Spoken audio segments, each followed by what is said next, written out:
L'avenue Marie-Ngouabi, communément appelée Borbor, longtemps coupée à ce niveau par un lac artificiel, est en pleine réhabilitation. Ces travaux de terrassement qui ont démarré le vendredi 4 mois en cours se poursuivent normalement. Travaux exécutés sur une longueur de 300 mètres environ. Cette bataille presque vaincue est saluée par la population.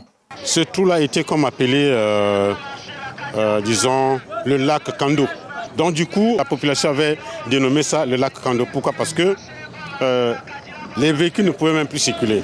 Il y avait aussi la poubelle qui était là. Donc ça nous faisait vraiment mal. Et on se posait même la question si réellement cette mairie travaille réellement. Mais comme ça là, ça nous fait plaisir.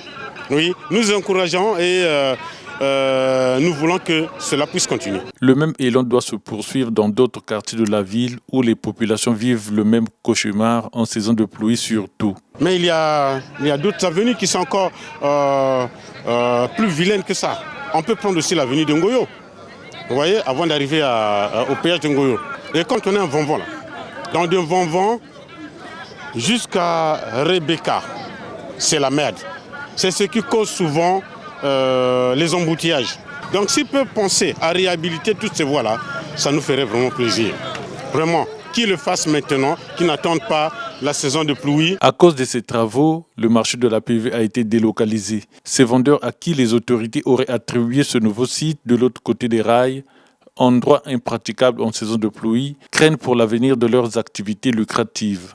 On nous a envoyés ici, mais sauf que nos sentiments ne sont pas satisfaits parce qu'on ne sait pas là où nous allons venir, nous envoyer. Et du coup, le tout est à basculer.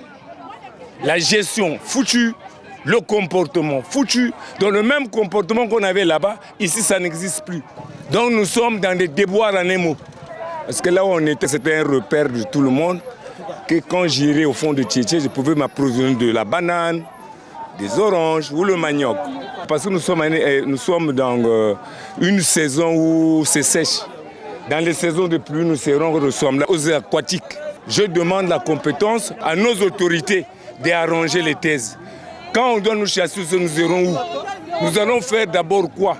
Dans ce site qui ne peut contenir tout le monde, ces vendeurs seraient plus exposés que lorsqu'ils étaient de l'autre côté des rails.